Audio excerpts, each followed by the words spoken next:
Alex grumbled as she lumbered upright in her bed. Her eyes glanced to the empty space next to her before she stood slowly, heading to the bathroom. Once inside, she checked at her phone, wanting to see the weather that day. Slight overcast, chance of rain in the afternoon, a typical spring day. Alex nodded to herself, planning her day as she finished her morning routine. Moving to the sink, she jumped as her foot kicked into a small metallic object as it loudly skid and clinked its way across the tiled floor. She spotted the culprit of the noise and smiled. A penny, the same penny that's been on the floor for months now. Whoa, hold on, Alex, she remembered Tom saying when she initially went to pick it up. It's lucky to find a penny. Why not leave it there? It's kind of like a in case of needing emergency luck thing, right? In her current state, she could recount plenty of times where she would want a little more luck. The morning she received the call, the day of the funeral, pretty much every damn day afterwards. But something in her refused to pick up the penny. So wrapping up her morning routine, she threw on some jogging clothes and left the house, heading for the bus stop. It was Sunday, and Alex had her routines. The closest to peace Alex felt anymore was on her Sunday walks. Something about the mall aesthetic, the soft colors, the music lingering through the air, belted out by some outdated audio system, brought an aura of calm to her being. Sitting by the window on the bus, she wondered how much time she'd have left to do her Sunday walks. The mall barely had any foot traffic as is, besides the elderly. It'd only be a matter of time before the place is bought out and bulldozed, she mused, as the Mellow Oaks Plaza rolled into view, its asphalt moat stretching around the building, waiting for droves of people who'll never come. Sunday mornings were particularly quiet, as the regulars were off at church, basically giving Alex the place to herself. Stepping through the front doors, she took a deep breath, taking in the faint scent of perfume, pretzels, and cleaning supplies. Right by the main entrance was a vitamin store, where she marked each lap in her head. Her plan was the same as always: 5 laps, break, 5 laps. Like clockwork, she began to move at a steady pace, focusing on her breathing, clearing her thoughts. Her footsteps echoed off the white tiles, the skylight above illuminating the rows of shuttered stores and empty display cases. She fell into a rhythm, nodding occasionally as she passed someone by. Originally, she hated the mall, but Tom insisted it was a slice of nostalgia, as if time forgot they existed, as he would say. Tears welled in her eyes, missing him now more in this moment than normal. Wiping the tears from her eyes, she paused for a moment. Strange, she thought. I should have passed the vitamin shop by now. Maybe it took a turn I don't usually do. She shook her head at herself. Walking a bit further, she noticed one of the large mall maps in the middle of the hall. She moved close to scan the store names for the vitamin shop. After scanning the full map 3 times, she furrowed her brow. It's not there.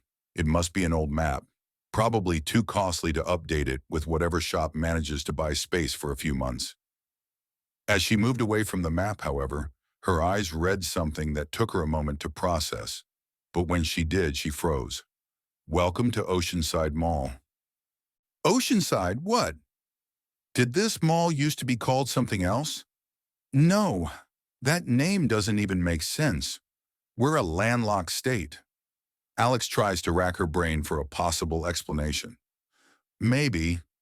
I just find someone to ask directions, she decided. As she walked, however, a sense of dread began to fill her. Beyond the closed shutters of empty mall spaces and abandoned kiosks, no one else was there. She stopped walking for a moment to listen in, to see if she can hear any far-off speaking or footsteps. The only noise she heard was her own breathing and the faint sound of mall music drifting through the air. She quickened her pace a bit, hopeful to find someone, anyone. Turning the corner, her eyes went wide. Christmas decorations. She squinted to try to better focus from a distance, seeing what looked to be people by the decorations. Hello, Alex heard herself call out, breaking the eerie silence of the mall. The silence pushed back as the people didn't move. She inched closer, wondering why no one's taken down the decorations by now. She cursed under her breath and laughed to herself upon getting close enough. They were mannequins displaying various winter fashions. She took a seat on an elegant chair, probably designated for a mall Santa, to regain her bearings. Every direction she looked stretched a corridor that turned before she could see the end of it, with no exit signs plain to see. Alex pulled out her phone and noticed she was receiving no bars, as if she was miles into a secluded wood. There were too many weird things going on for Alex to remain calm at this point. Something was wrong. Looking up into the faces of the mannequins only seemed to confirm her feelings of unease. They were all looking in the same direction, the way she just came from. In this moment, two things became clear to her. The gentle mall music was getting louder, and someone or something was making its way down the corridor. A sigh of relief escaped her lips. Finally, someone else. Don't know how I'll explain to them I'm lost in a mall, Alex thought to herself in a lightly chiding way. She hopped off the chair and began to walk to the sound.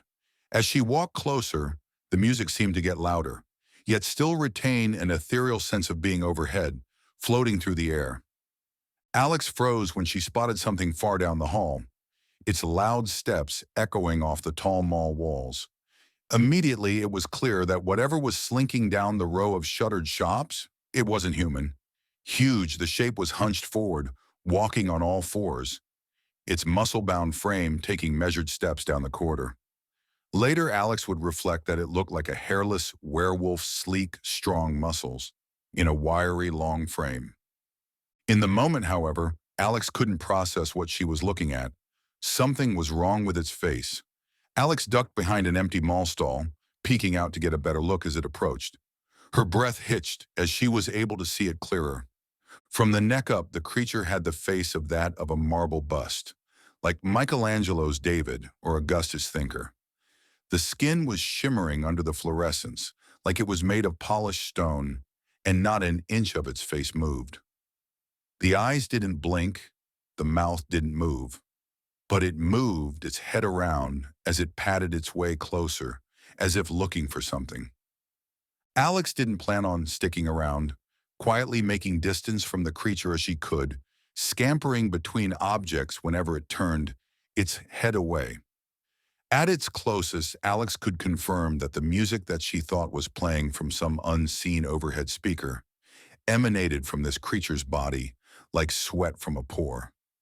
Even when it was a few feet away, the music still felt distant, out of reach, each elevator tune carrying its calm melody as the beast stalked forward.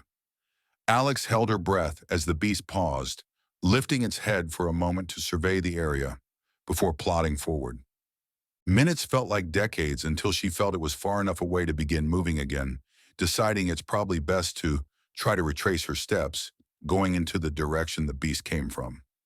Upon turning the corner of the corridor she was sure she came from. However, she was met with a new sight that had her blood run cold.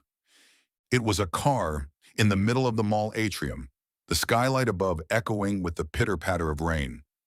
But it wasn't a brand new car like you would see in a mall giveaway. It was his car, Tom's car. She recognized it immediately.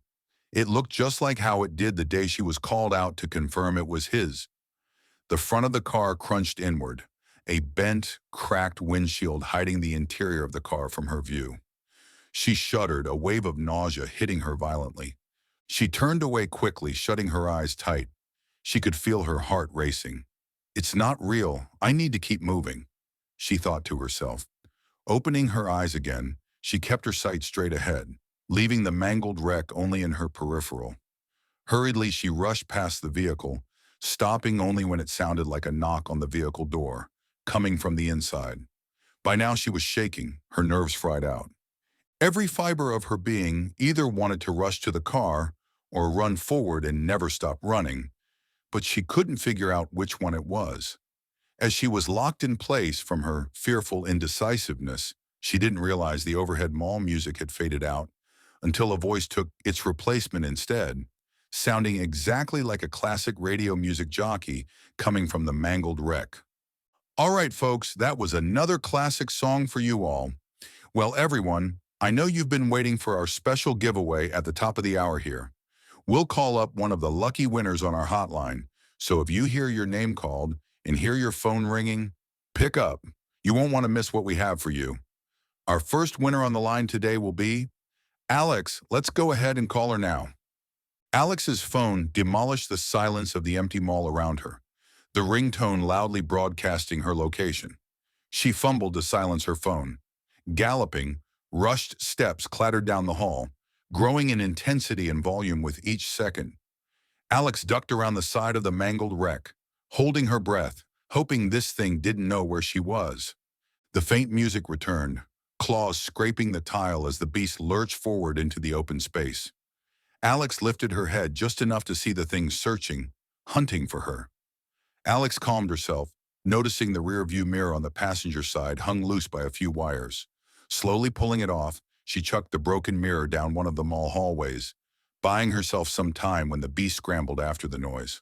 Moving away from the wreck, she didn't spend too much time looking into the vehicle itself. She tried to ignore that it looked like something was in the driver's seat, and worse, it seemed to move. There was nothing in there that she wanted to see. Seeing it once was enough. She already saw it each time she had a nightmare.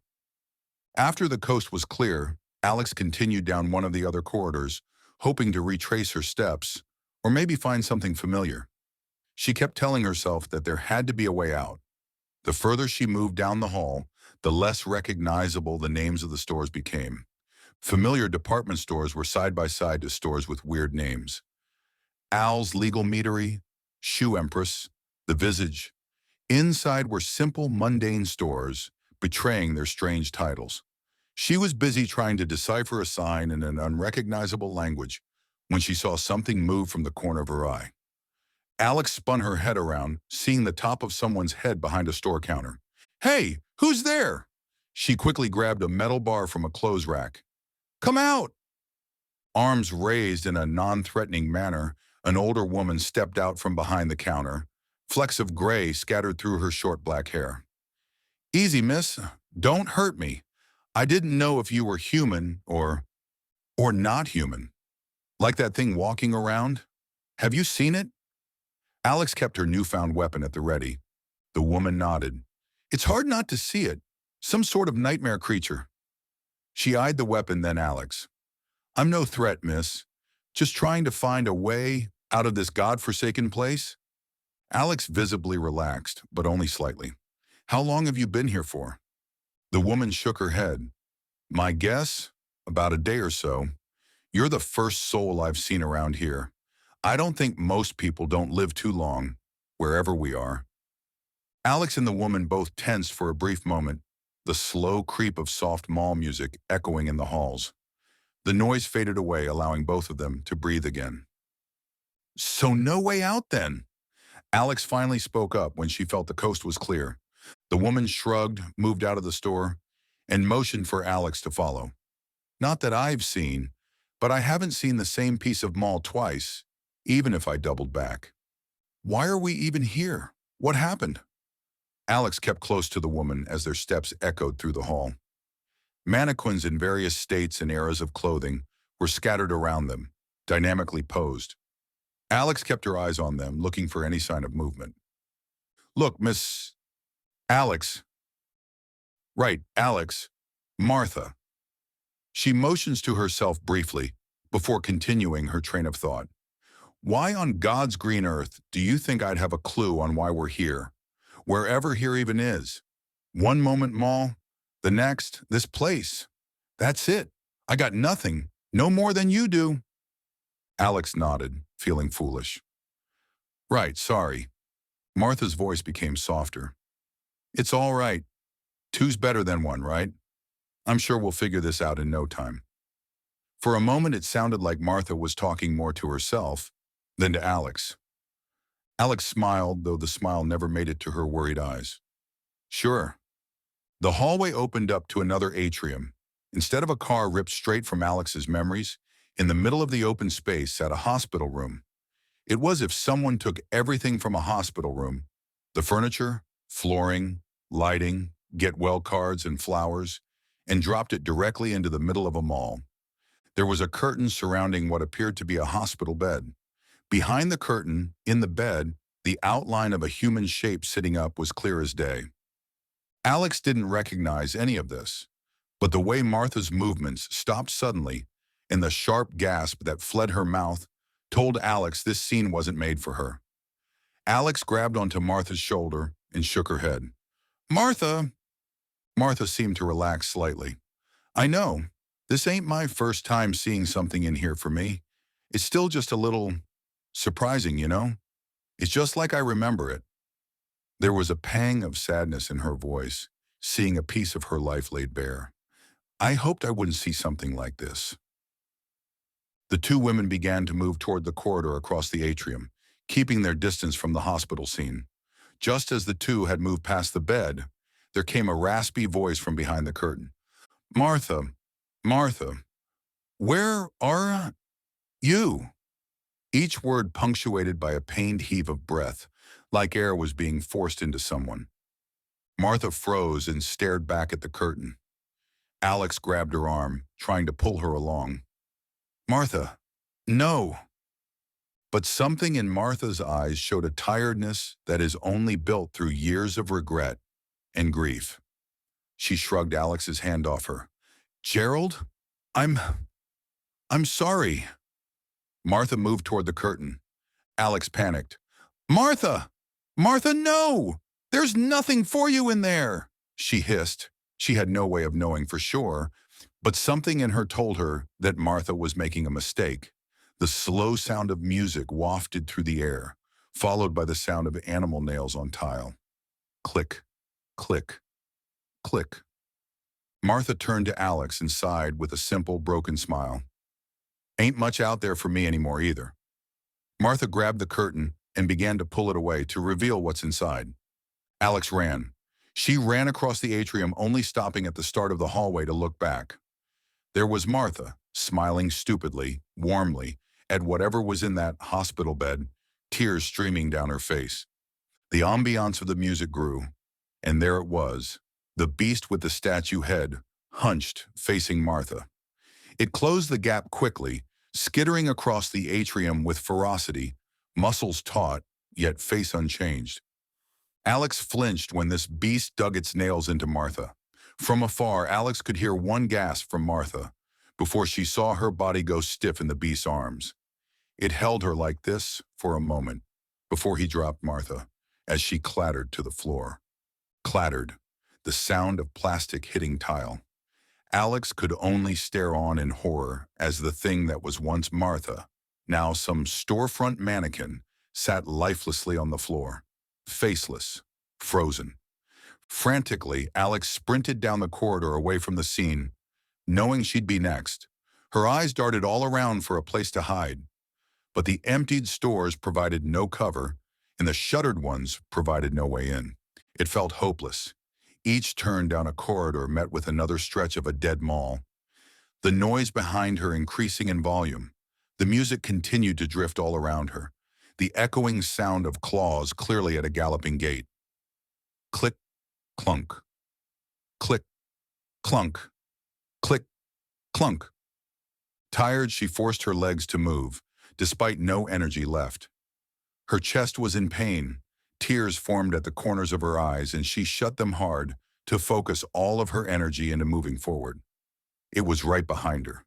She could hear it, the relentless noise of muscle and claws scratching against the tiled flooring.